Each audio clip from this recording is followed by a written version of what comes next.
Olá, sejam todos bem-vindos. Está começando o nosso programa Compliance em Pauta. Meu nome é Carolina Amaral e eu sou Compliance Officer do Grupo Ninter. Esse é um espaço dedicado a tratarmos de questões relacionadas a programas de integridade em ambientes corporativos.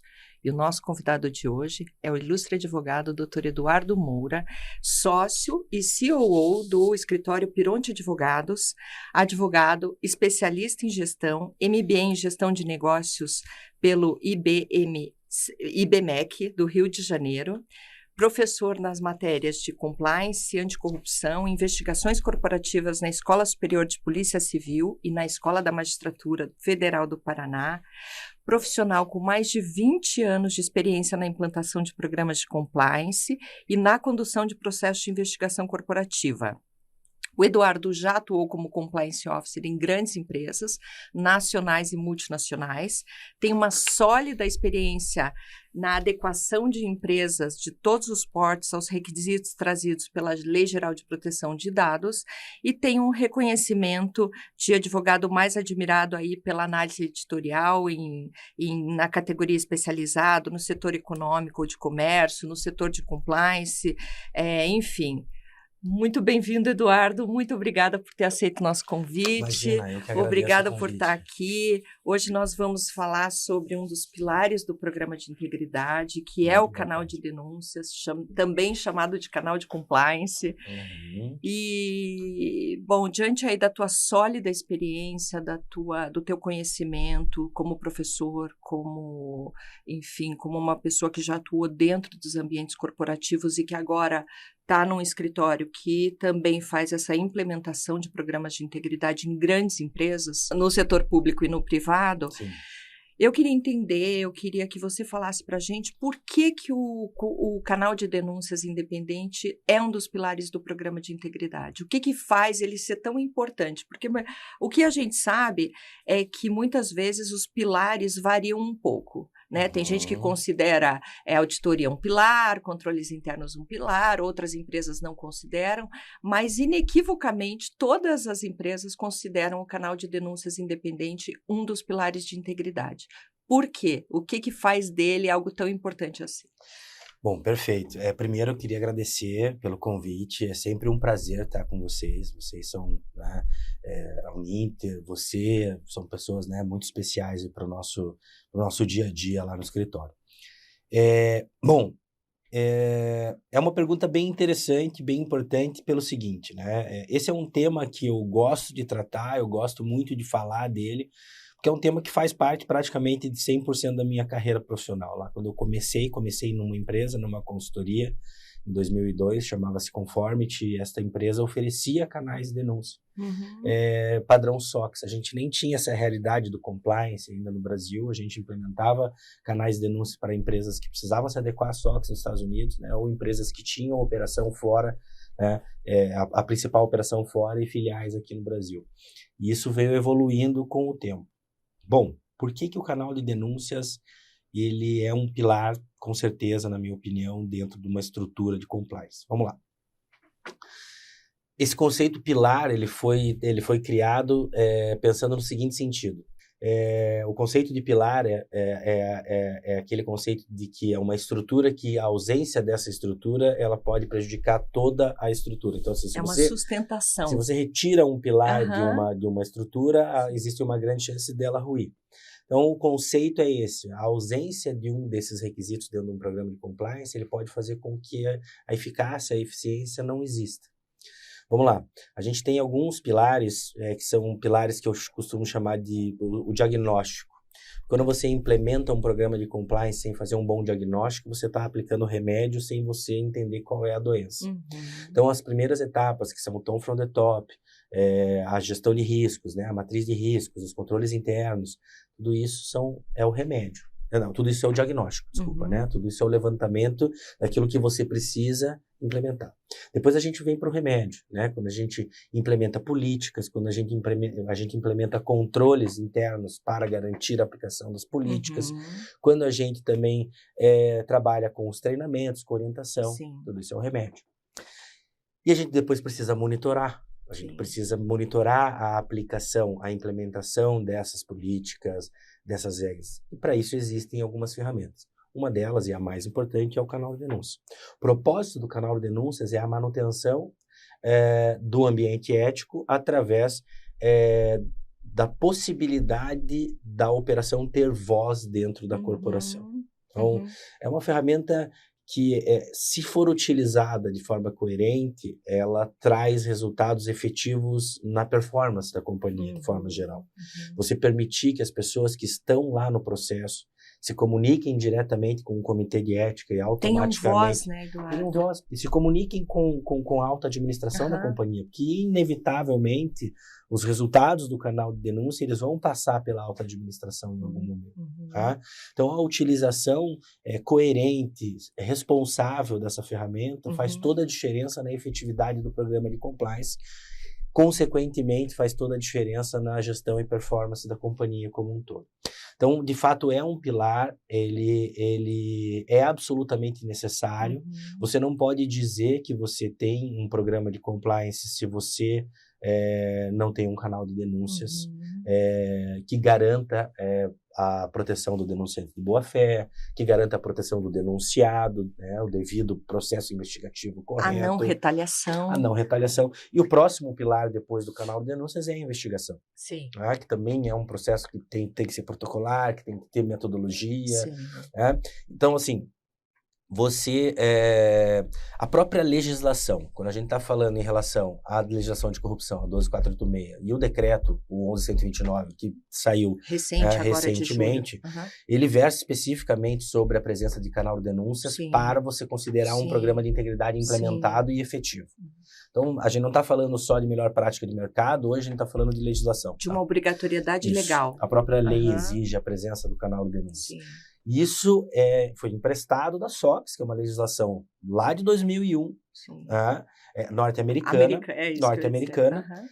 que na seção 404 já fala sobre a presença de canal de denúncias, sobre o processo investigativo, sobre a obrigatoriedade de você apurar irregularidades. Então, assim, é uma ferramenta que, se bem utilizada, que se bem implementada, ela de fato traz resultados muito relevantes para a operação. Perfeito. Mas e quando, pegando esse gancho exatamente seu, e quando que o canal é bem utilizado? Vamos lá. O canal é bem utilizado quando você tem como é que eu vou dizer? Uma boa preparação do público, dos usuários. Você acha que um canal bem utilizado, ele corresponde a um time maduro? Sim. A um time também preparado para aquela ferramenta? Vamos lá. A gente está falando que a gente tem lá, né, eu gosto de usar o conceito dos 9 pilares, né? Então, assim, vamos imaginar que a gente tem ali nos pilares, existe um pilar muito importante que chama-se treinamento e comunicação. Sim. E eu, nas minhas palestras, eu costumo usar uma analogia que é a seguinte, eu peço para o pessoal levantar a mão e dizer quem é que entende de Excel. Aí o pessoal levanta a mão assim, fala, ó, quem falou aqui que entende de Excel deve entender uns 20%, 15% do que o Excel faz. Sim. Por que eu uso essa sistemática? Hoje se fala muito em relação à presença de sistemas de compliance ou sistemas de integridade, não de programas. No escritório a gente gosta dessa metodologia. Essa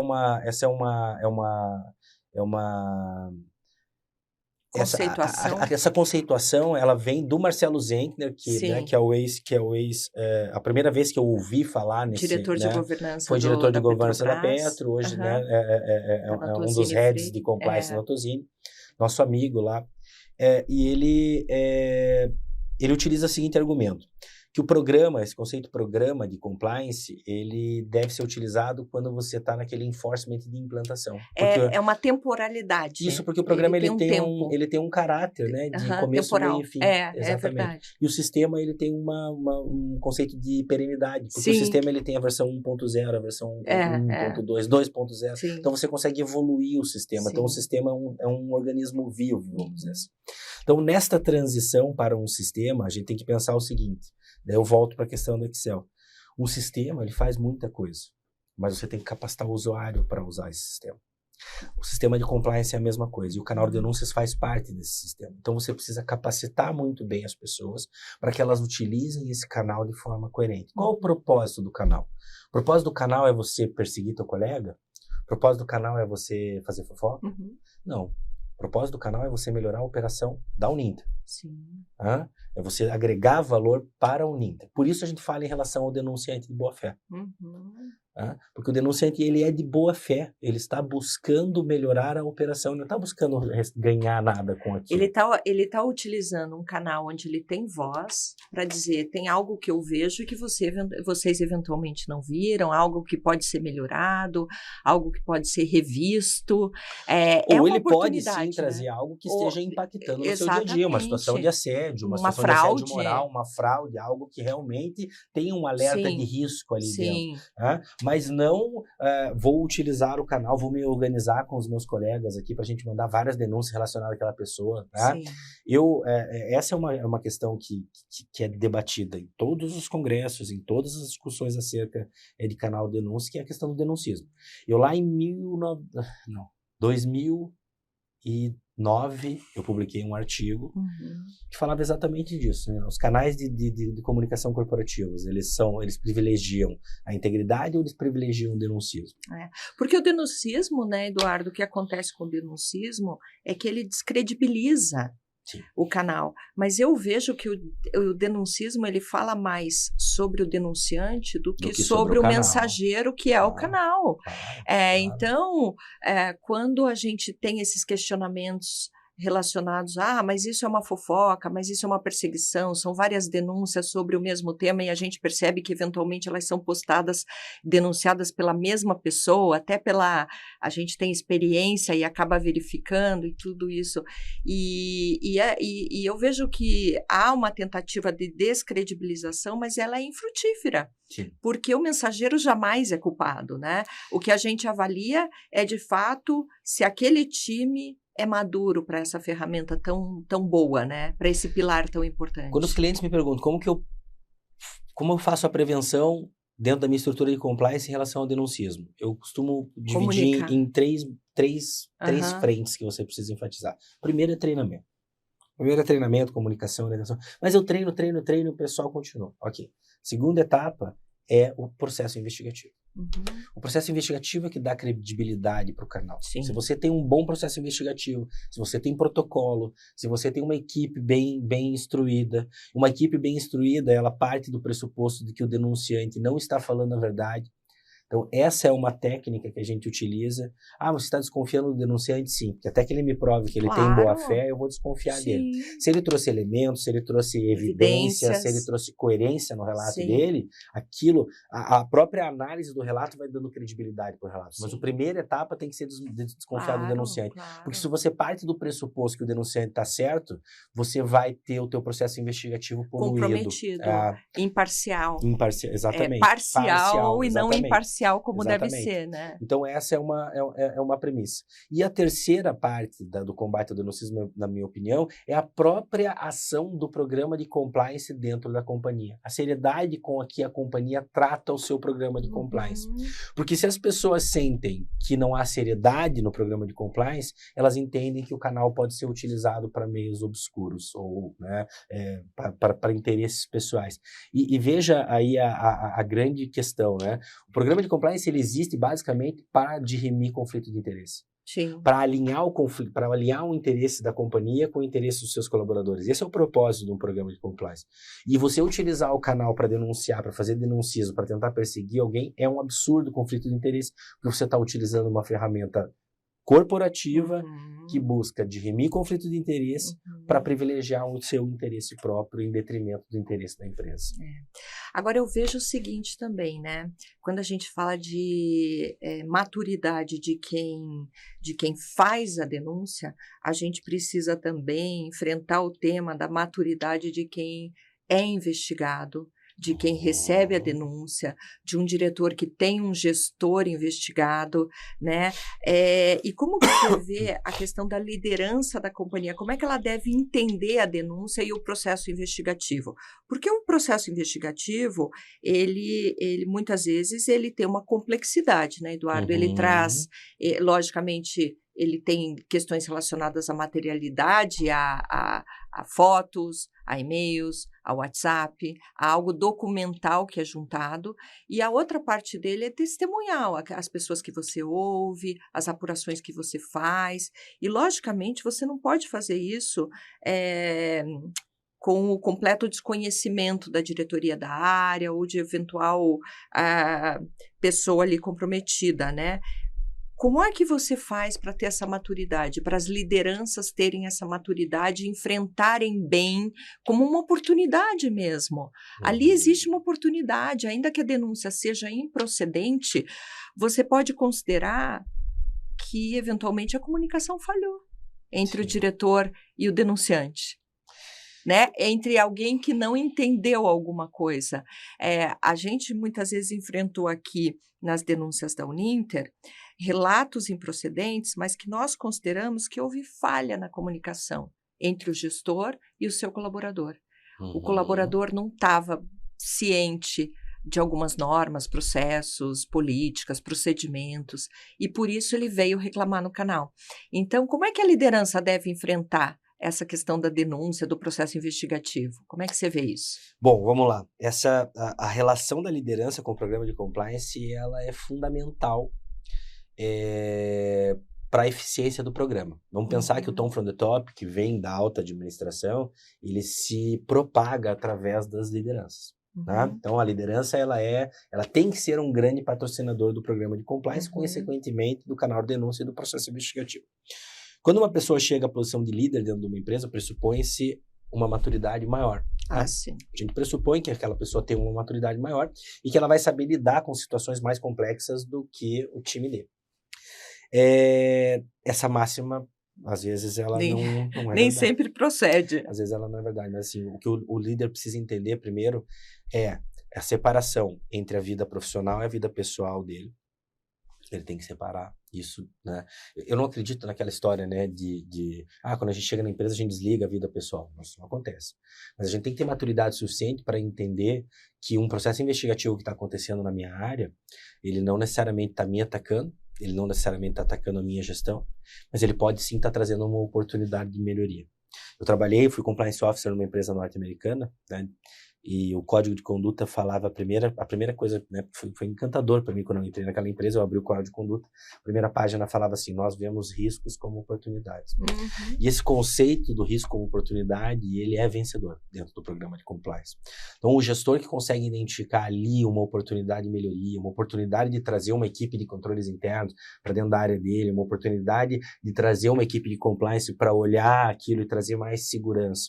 Então, aquele gestor que enxerga o programa de compliance como um seguro, esse é o cara que tem uma tendência a caminhar dentro de uma linha de conformidade maior acerca do programa de compliance. Por mais que a denúncia doa, né, Eduardo? Por mais que ela seja injusta, por mais que você não espere, por mais que você crie uma expectativa que se rompe em relação à equipe, porque você sabe que aquela denúncia eventualmente foi feita por uma pessoa da tua equipe, por mais que tudo isso aconteça, o desafio é encarar como uma oportunidade, né?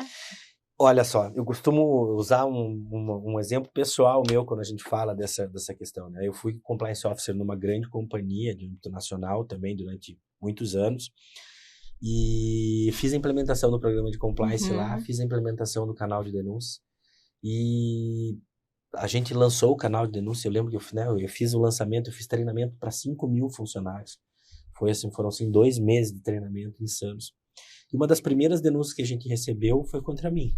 Nossa, e como foi a experiência? Então, não foi nada traumatizante. Na verdade, pelo seguinte, nós éramos uma indústria, então assim, eu tinha uma vaga de carro minha, pelo meu cargo, e a minha vaga era horrível. E eu tinha uma caminhonete muito grande. E a regra na fábrica é parar o carro de ré, porque você, né, tem o plano de evasão, etc. e tal. Eu desconhecia E eu não conseguia estacionar de ré onde tinha. E eu parava o carro de frente. E a denúncia foi que eu era o gestor de compliance e eu estava descumprindo a regra do estacionamento. Foi apurado e o resultado foi que me deram uma outra vaga que eu conseguisse diante da estacionar procedência. o carro. Então, assim, foi uma oportunidade. Eu ganhei uma vaga melhor do que a que eu tinha. Foi feito, né, um estudo, viu que realmente não tinha como parar meu carro de ré naquela vaga que tinha sido designada para mim. Então, assim, é uma coisa super simples, né? Eu não fui acusado de fraude, etc. Eu sei que, né, tem situações muito mais complexas, mas não é gostoso, não é agradável. Eu vou dizer para você assim, é agradável você ser denunciado. Eu era membro do comitê de ética, então a denúncia ainda teve um fluxo especial, foi para a diretoria. Claro, porque a pessoa denunciada não pode de forma alguma participar da apuração. Exatamente, né? Então eu era membro do comitê, o fluxo do canal, né? O próprio canal, né? Ele já faz essa distinção, já encaminhou para um fluxo diferenciado. Eu fui chamado para uma sala com os diretores, todo mundo preocupado como que eu ia reagir em relação à denúncia. Então, assim, quando a gente fala em relação à liderança, a gente pressupõe maturidade. E essa maturidade, ela vem nas ações. Então, você, como líder, entender que o sistema de compliance, que a área de compliance, a compliance officer, ela é tua parceira, ela é tua colega, ela está trabalhando junto com você para melhorar o teu processo, não para te julgar, não para te... Né? Ela para te ajudar. Então, essa é uma visão vencedora dentro do universo do compliance. Então, os líderes, eles precisam ter esse entendimento de que o sistema... Quando eu comecei no compliance lá 20 anos atrás, a máxima do compliance é que era uma ferramenta para engessar processo, para mudar o que eu fiz a vida inteira do mesmo jeito. E eu era aquele compliance officer que sentava sozinho no refeitório da empresa. A dor primeira do compliance officer é a da rejeição, né? Sim, aquela pessoa, lá vem o sujeito do compliance. Sempre. E a grande habilidade do compliance foi officer agora, né? é conseguir driblar, trazer a operação para perto dele e demonstrar que a gente está ali para dar o braço e trabalhar junto. E trazer uma segurança. Quando o compliance, ele é esse acolhimento também, né? Sim.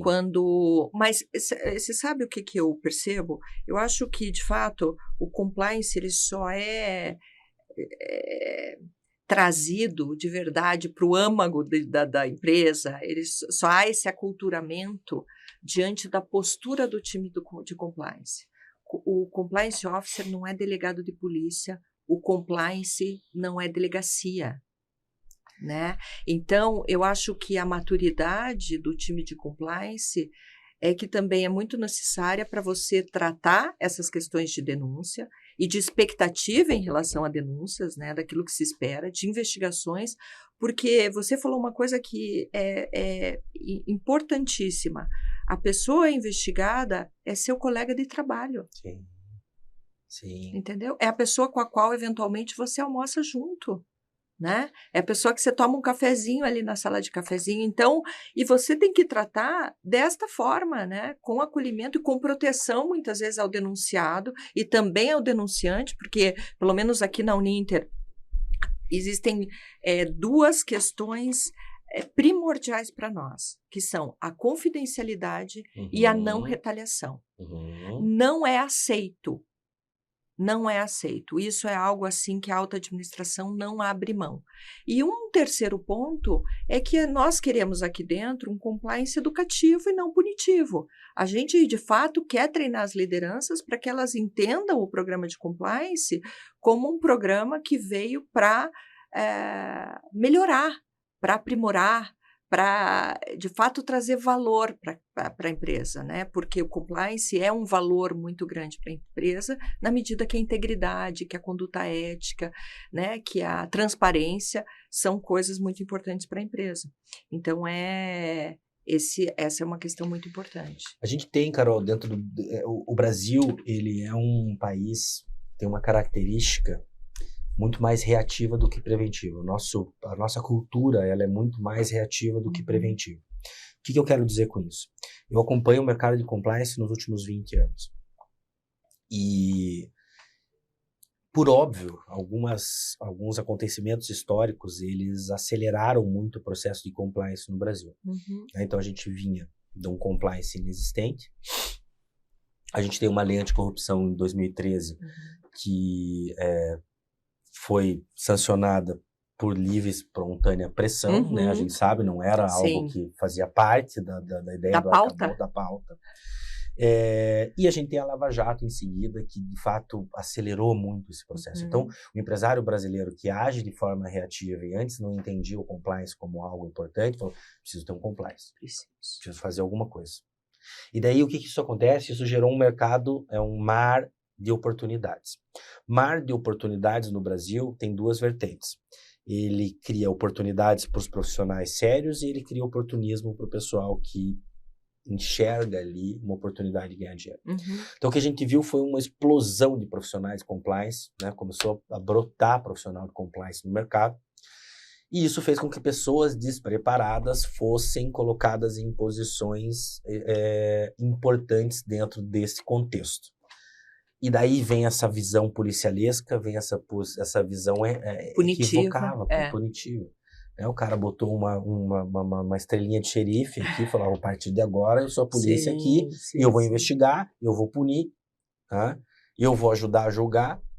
Então, essa visão, agora ela vem se desfazendo com a profissionalização do mercado, né? Hoje não se aceita mais o profissional que acha que entende de compliance. Hoje, o próprio mercado já entende muito mais compliance, já enxerga a importância do compliance, e a tendência é que essa visão sobre o compliance policialesco, ela vá diminuindo, e a visão sobre aquilo que de fato é um profissional de compliance, ou que de fato é um sistema de compliance, que é um sistema agregador, que agrega valor, que protege as pessoas, é um sistema de proteção. O colaborador tem que entender que o canal de denúncias existe para o proteger também. Tá? Então, assim, por exemplo, eu gosto de usar um outro exemplo. Eu trabalhei em uma empresa também onde o sistema de pagamento de remuneração variável da empresa era baseado em performance. Então, eu tinha 3 gatilhos lá, né? O primeiro gatilho era se a empresa performasse o quanto ela deveria performar. O segundo gatilho era se a minha área performasse o quanto tinha definido as metas de performance. E o terceiro gatilho era definido pela minha performance pessoal. Só que a minha performance pessoal só ia ser avaliada se a minha área performasse e se a minha empresa performasse. Então, assim, a empresa performar depende de todos nós. A minha área performar depende de toda a minha área. Se a minha área não performasse bem, eu não ia ser sequer avaliado individualmente. O que isso aconteceu? Explodiu as denúncias no canal de denúncia. Por quê? Porque aquele cara que jogava paciência lá, eu sou velho, né? Paciência, acho que nem jogam agora, é outra coisa. Eu não sei também. Na minha época também era paciência, então tamo junto. A turma jogava paciência, aquele cara que jogava paciência o dia inteiro no computador do lado, que antes não me incomodava, agora ele passou a me incomodar, porque se a minha área não performar por causa desse cara, então o canal de denúncias virou meu amigo. Eu vou usar o canal de denúncias para dizer que o cara do meu lado fica o dia inteiro jogando paciência. E aí vem foto do sujeito no computador jogando paciência. Exatamente. Enfim, né? O clima ficou esse. Exatamente. Então, assim, mas essa é a forma de você entender o canal como uma ferramenta de melhoria. Você poder ter voz. Que antes você está numa situação dessa, o cara que joga paciência é primo do gerente. E daí eu não tenho nem o espaço para ir lá falar. Então aqui a gente está falando de 2 ferramentas de compliance que a gente já pode aplicar. A primeira questão da tratativa de conflito de interesse. Sim. Né? Onde o gestor não pode ter conflito de interesse com o gerido. Sim. Então que o compliance já previne isso. E segundo, um canal que mesmo que aquele gestor não seja parente, mas goste muito do cara da paciência, eu vou ter um canal para falar com quem devido para tomar alguma providência relacionada a isso para melhorar a performance forma anônima na minha área. E eu vou ser protegido por esse canal. Sim. Este colaborador que eu denunciei também vai ser protegido pelo canal. Porque se fala muito em relação à proteção do denunciante. Sim. Confidencialidade, não denunciante retaliação. De boa-fé, não retaliação. Só que o denunciado também tem que ser protegido. Com certeza. E esse é um outro reflexo muito grande dessa explosão do mercado de compliance, onde todo mundo saiu investigando. Turma assiste lá a Netflix, vê lá o CSI, vê lá o quê, e acha que sabe investigar. E investigar no universo corporativo não é algo simples. Não. Não é simples. Por isso que nós dissemos, né? O investigado é o teu colega de trabalho. Exatamente. O investigado, eventualmente, é um líder importante da empresa. É um gestor com um valor, muito importante para a empresa. E não se brinca eventualmente, com a vida uma alta das administração. pessoas, né, Carol? Exatamente. Não. Ele foi Uma denunciado acusação porque ele estava fraudando. Sim. Até você comprovar que, primeiro, quem disse se foi fraude ou não foi é o judiciário. Sim. Primeira coisa. Sim. Tá? Os indícios, etc e tal, o comitê de ética... Porque muitas vezes a denúncia vem com a sentença, né? A denúncia, na verdade, é uma sentença. Exatamente. Eu já recebi denúncias que elas são sentenças. Ele denunciou. Ele investigou. Ele julgou. Ele já julgou o recurso e já transitou em julgado. E ele já sugere... eu já recebi denúncias dizendo o seguinte, olha, isso é aplicação de justa causa. Já majorou. Ele já majorou, né? já fez ali todo o processo investigativo, então é uma denúncia completa, então, né? Assim, eu dou aula de investigação, né? Dou aula de investigação para policiais civis, inclusive, e eu costumo dizer isso, não se brinca com a vida dos outros. Claro. Não se brinca com a vida dos outros. Com a reputação. Com tudo. Carol, eu gosto de contar essa história também porque ela tem uma relevância que é a seguinte, né? Eu participei lá no começo da minha carreira de um processo investigativo de uma fraude. A gente identificou uma fraude de grande porte. E eu era super jovem. E a gente chegou à conclusão de que era, de fato, uma fraude de grande potencial, gigante. E a gente conseguiu determinar, né, tecnicamente, todas as pessoas envolvidas na fraude. E essas pessoas todas foram demitidas por justa causa. Eu participei da demissão. Pediram para alguém do corpo investigativo participar do processo demissional. E uma dessas pessoas que estava envolvida era um almoxarife, um cara super simples, que estava, de fato, envolvido. Ele confessou que ele participou do desvio. Começou a chorar muito, se emocionou muito durante o processo de demissão. E ele falou, eu tenho uma filha pequena, que tem paralisia cerebral, e daqui uma semana ela vai fazer uma cirurgia. E eu não vou poder fazer a cirurgia porque, como eu fui demitido por justa causa, eu perco o meu plano de saúde. E eu não consigo arcar com isso. A minha filha tinha nascido fazia uns 3 meses. Eu cheguei no hotel, não foi aqui em Curitiba. Eu cheguei no hotel, foi uma das piores noites da minha vida. Foi horrível, né? Eu liguei pro meu gestor na época, que era um cara mais experiente. Falei, poxa, eu acabei com a vida de uma família. Ele falou, não, cara, peraí, você fez teu trabalho. Tá tecnicamente muito bem embasado. Né? Todos os argumentos para você mesmo existem dentro do teu relatório. Lê o relatório de novo. Não fez nada de errado. Essa tranquilidade veio de um processo investigativo muito técnico, muito bem feito. Então, imagine você fazer uma coisa meia boca que vai impactar na vida de uma pessoa com uma repercussão dessa.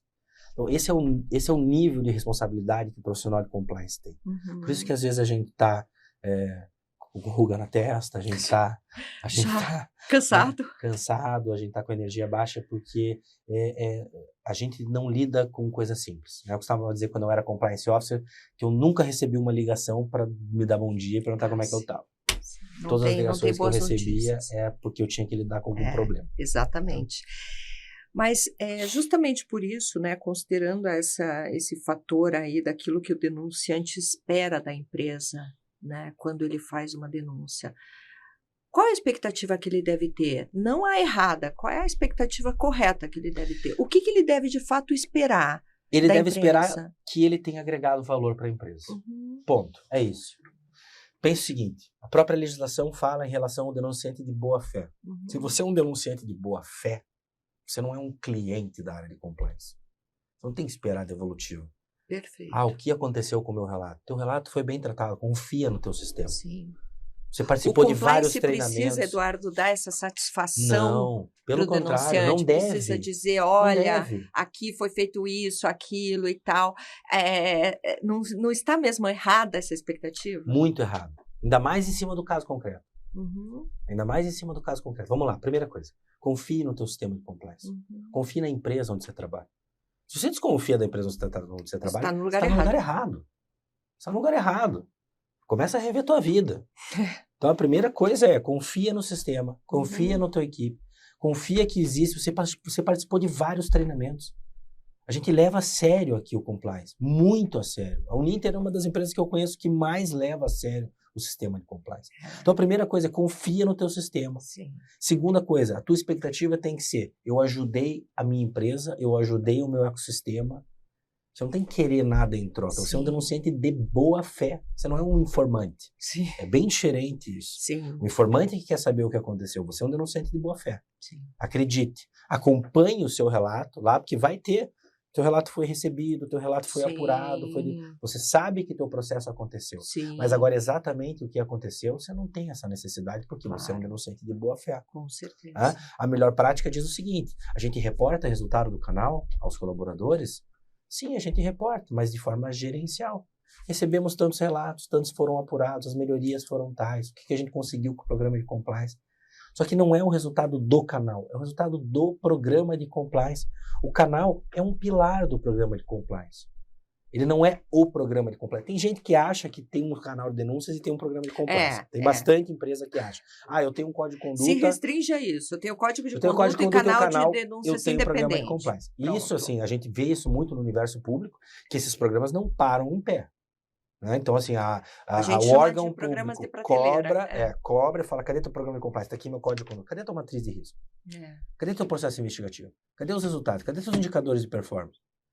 Então, são muitos requisitos que a gente precisa cumprir. O canal é um deles. Então, você, quando está fazendo uma denúncia, você está colaborando com uma ferramenta extremamente importante. Uma parte, né? Ela vai... Imagine, por exemplo, que o teu...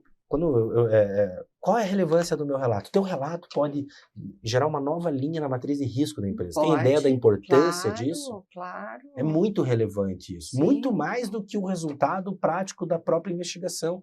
Porque você pode ter levantado a bola para um risco que a empresa não enxergava e que a partir do seu relato ela vai passar a monitorar permanentemente. Ela vai passar a fazer parte da matriz de risco, ser categorizada. Isso é muito mais importante do que qualquer resultado. Isso é um legado que você deixou para a tua instituição onde você trabalha. É muito importante isso que você está falando. Isso é um legado. Você está construindo um legado.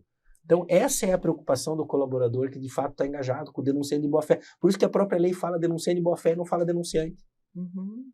Porque a gente tem que proteger o denunciante. O conceito de boa-fé aí é essencial. É agregar valor. Uhum. Quando eu tenho boa-fé, eu estou querendo agregar valor, eu não quero o resultado. Porque, na minha opinião, o colaborador que denuncia e fica correndo atrás do resultado, ele tem um interesse próprio na denúncia. Se você tem um interesse próprio na denúncia, você não tem boa-fé. Você tem conflito de interesse com a própria denúncia que você fez. Perfeito. Você está usando uma ferramenta de compliance para conflitar interesse. É isso aí tá, o conceito está todo errado. Exatamente. Então, é por isso que eu sou absoluta... Tem gente que é a favor de dar feedback para denunciante. Tá? Tem vários profissionais que têm os argumentos deles. Os meus argumentos sempre são... Há 20 anos eu me posiciono dessa forma, porque eu entendo que existe, no fato gerador da questão, um conflito com a própria propósito de um sistema de compliance. Sim. Que não é... A área de compliance, ela não é um escritório de advocacia que foi contratado pelo denunciante para buscar um resultado. Sim. Ela é uma área meio que trabalha junto com você dentro da empresa. E o denunciante, muitas vezes, ele desconhece que existe uma política relacionada àquela materialização, digamos assim, de uma denúncia. Ou seja, ela foi julgada procedente e existe uma política de consequências que vai ser aplicada àquela procedência. Ou seja, vai ter advertência verbal, vai ter feedback estruturado, vai ter advertência escrita, suspensão, demissão por justa causa, demissão sem justa causa. Então, assim, como as pessoas elas não conhecem a estrutura completa disso e não necessariamente precisam conhecer as estruturas do compliance, mas precisam confiar justamente, né, nesse processo todo, na seriedade, no equilíbrio desse processo todo, muitas vezes elas criam expectativas irreais e conflituosas. Eu concordo plenamente com você, muito importante isso. Esse desconhecimento da regra dentro da Uninter, ele não se justifica porque as políticas estão lá, os treinamentos acontecem, a gente acompanha tudo, né? A dedicação é muito grande, o investimento da Uninter é muito grande, então não se justifica esse desconhecimento. Sim. Tá? E essa expectativa, ela é muito míope, na minha opinião, né? Porque assim, o cara que denuncia, quando ele tem um conflito de interesse, quando ele busca algo com aquela denúncia, que não é a melhoria do processo da empresa, a expectativa dele é a pessoa ser mandada embora. Sim. É. Não, inclusive vem até a sugestão, Denuncia né? o cara e o cara não foi mandado embora, esse canal não serve para nada. Isso Mas aí. ele não entende... Sabia que não adiantava. Isso aqui não existe. Sabia que não ia adiantar. Só que ele não entende que por trás existem milhares de ações que podem ser tomadas que não a demissão. Sim. Né? Então, uma situação de assédio que não foi comprovada, você acha que a empresa vai parar aqui por conta disso? Não. Vamos fazer treinamento de assédio. Claro. Vamos implementar a ferramenta de controle de assédio. Né? A própria lei agora 14457 de 2022 fala sobre a presença de canais de denúncia específicos para o tratamento de assédio, questões de assédio. Uhum. O assédio é um negócio, é um mal do futuro. Né? Sim. É um mal empresarial do futuro. É algo que existe, não é nenhuma novidade, não é algo que passou a existir a partir de agora, sempre existiu, mas ele passou a ser identificado agora de forma mais eficaz. As pessoas estão mais instruídas e conseguem identificar a situação do assédio, tanto assédio moral quanto assédio sexual. Existem estatísticas que demonstram, né, que quase 60% dos relatos de canais de denúncia no Brasil, canais privados, vêm relacionados a questões de assédio. Só que quase desses 60%, quase 90% não se referem a situações reais de assédio. Porque a turma tem uma dificuldade de entender o que de fato é assédio e o que não é assédio. Para isso, precisa do quê? Do pilar do treinamento. Isso aí. Sem treinamento, sem comunicação, o programa de compliance, ele... Então, assim, quando a gente fala em pilar, né, meus alunos, eles tiram sarro, assim, porque eu sempre falo, esse é o mais importante, sempre, todos são os mais importantes. Agora eu vou falar do pilar mais importante. Mas é porque, na verdade, é o seguinte, você tem que entender que a casa cai. Se você tem um canal de denúncia e você não treina as pessoas, a chance de você ter um relato bem estruturado dentro do teu canal é zero. Quem trabalha com investigação sabe, relato mal estruturado dá trabalho ou inviabiliza o processo investigativo.